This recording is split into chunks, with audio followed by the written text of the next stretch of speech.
Bud, a Tausūg and Sama word. It simply means mountain. In many places, mountains feel far away from ordinary life, separate from people, separate from the movement of the town. But Bud Bongao rises directly above Bongao itself, above the shoreline, above the houses, above the everyday rhythm of the island. For generations, it has been one of the first things fishermen see before leaving the shore. One of the first shapes travelers recognize while moving through these waters where the Sulu Sea meets the Celebes. It does not announce itself loudly, it waits. And the path toward it begins with a simple understanding. You do not own this walk, you are simply allowed to take it. The ground here was once beneath the sea. The stone of Bud Bongao began as coral long before people had names for these islands. The mountain carries the shape of ancient water inside it. The stone does not split apart the way other mountains do. It softens slowly under rain, salt, and time. The people here call this kind of landscape Karst. More than 3,000 steps climb the southern slope of the mountain. And somewhere along the ascent, the atmosphere begins changing. No signs ask people to lower their voices. No guards force silence. And yet the higher the trail rises, the quieter people become. Some places teach behavior without speaking. The mountain does not feel like something you conquer. It changes depending on how you approach it.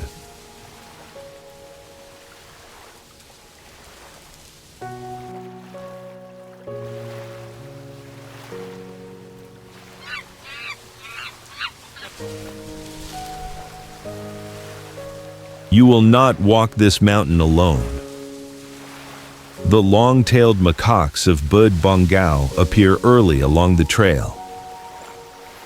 They are not hidden deep inside the forest. They live alongside the movement of people. And after enough generations, the climb and the monkeys became difficult to separate from one another. They recognize footsteps.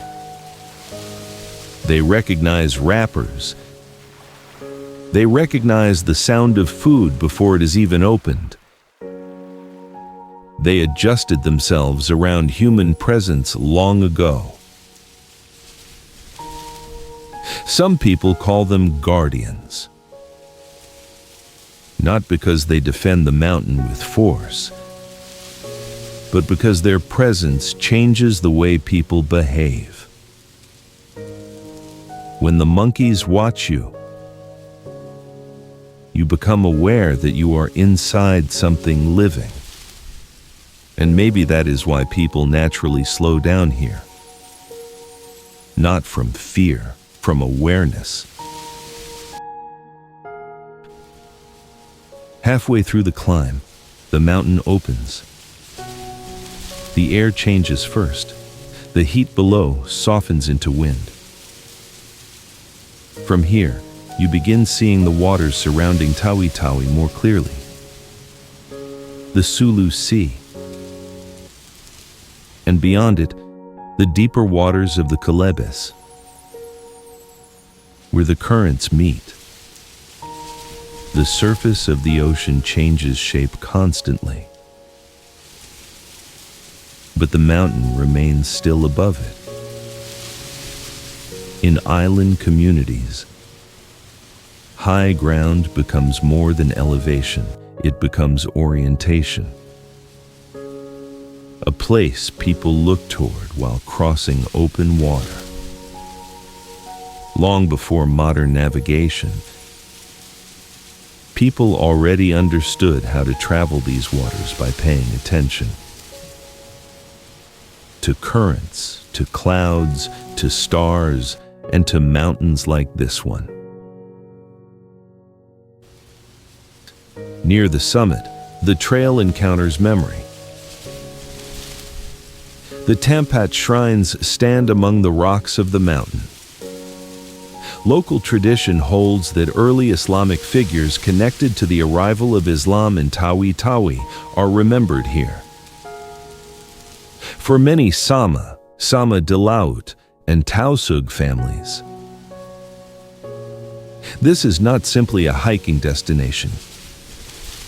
It is a place connected to prayer, to gratitude, to healing. Some visitors tie cloth to branches while carrying personal intentions and vows.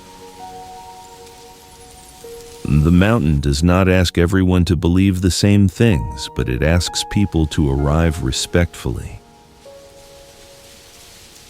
And for a long time, that understanding survived here.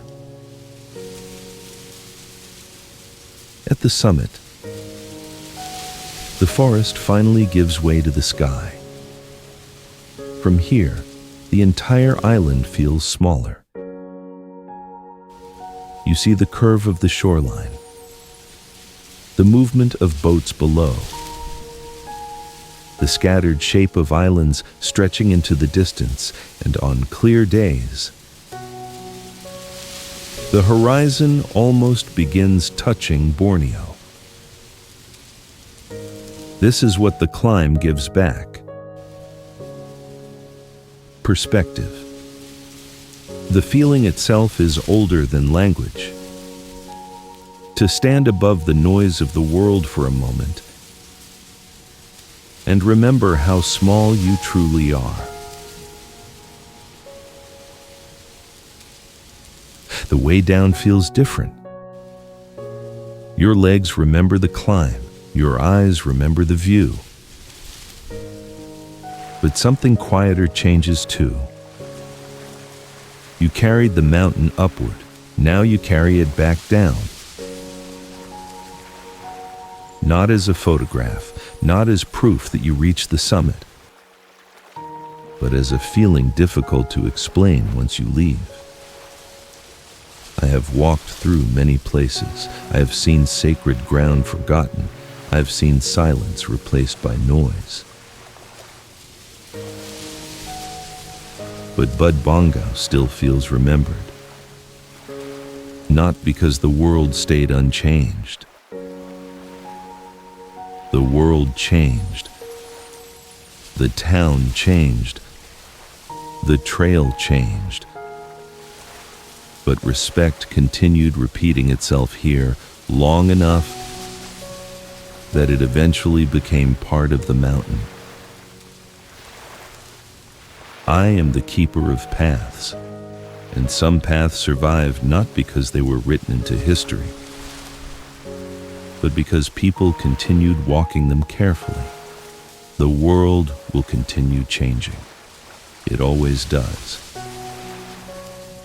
But as long as people remember how to approach places like this gently, the path will remain open.